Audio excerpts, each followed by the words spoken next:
who is President Obama going to nominate for the head of the Federal Reserve? The leading contender, apparently, is Larry Summers. You have got to be kidding me. Now, who's Larry Summers? If you don't remember, first of all, he worked under the Clinton administration, of course, and when he had ascended to the top spot in the Treasury, he pushed for a bill that would deregulate the banks. Genius move. He took away Glass-Steagall. He pushed that through Congress. Now, Glass-Steagall, remember, separated the investment banks from the banks that kept the depositors' money, our money, right? And it said, have at it, Hoss. Go ahead and gamble with the depositors' money. Fantastic. Luckily, that didn't cause any problems. Wait, I'm hearing from our producers, it did cause problems. It was called the gigantic crash in 2008. And in fact, we had the Great Recession. Now, it's okay. I'm sure Larry Summers was chastened by his horrible mistakes at the end of the Clinton administration. The fact that he got paid millions of dollars in speaking fees alone from banks after he left the Clinton administration, I'm sure did not cloud his judgment at all. It turns out, though, no, he went back into the Obama administration and continued to support the banks every step of the way. Oh, no, don't do too much regulation. That would hurt competition. And now when President Obama picked Larry Summers in the beginning, when he's coming in, people said, well, look, he's a very respected figure in the economic world on the Democratic side. Now, he's a very well-known figure. He's well-known because he was part of the people who caused the mess in the first place. But you might have said, hey, rookie mistake. You know, he got in there and he picked a guy that has a big name.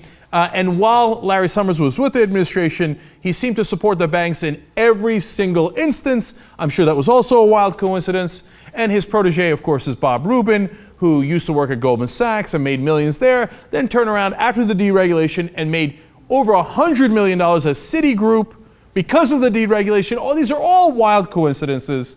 But that's okay. Larry Summers finally left the administration, and every progressive that knew anything about the economy and what had happened and the banks and regulation criticized Larry Summers for his actions in both sets of administration. So there was no way the progressive Democratic President Obama would bring Larry Summers back, right?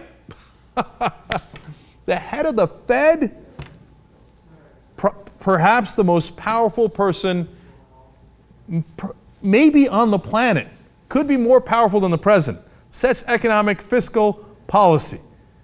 And you're going to give that power to the guy who helped the Republicans screw up the economy in the first place? Now listen, if he appoints Larry Summers, it's over. There is no one that could make the case that President Obama is actually a progressive at heart. Oh, wait till the second term. Oh, in the second term, he'll be really progressive.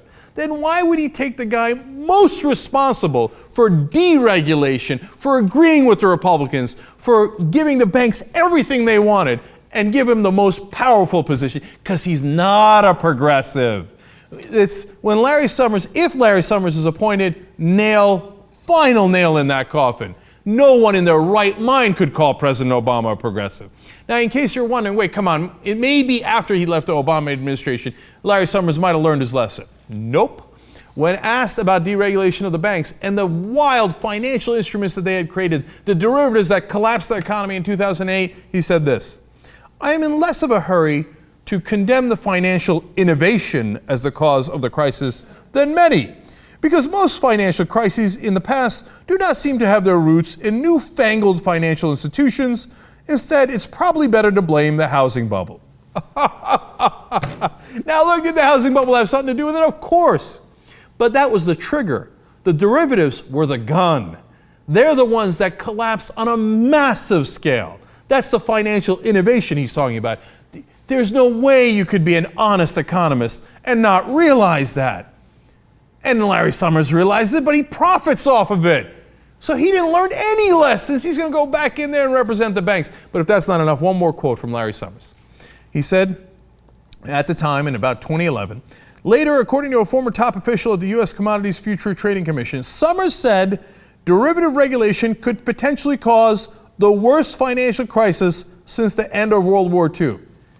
Not controlling derivatives. Like, if we don't control the derivatives, I think a great number of people believe, and economists are worried, and financial analysts are worried, it's a $600 trillion market. That's insanity. Insanity. That it could cause an economic collapse like we've never seen if they continue to take wild risks with it. Larry Summers says the exact opposite. If we try to regulate them or prevent them from taking those wild risks, that's what will cause the economic disaster. If he believes that, you literally could not pick a worse person to be the head of the Fed. Well, the decision is not up to me, so if President Obama picks Larry Summers, don't be mad at me for telling you the facts. You can go ahead and be mad at President Obama, but just please take your rose-colored glasses off. Even considering Larry Summers for that position is something no progressive would ever do.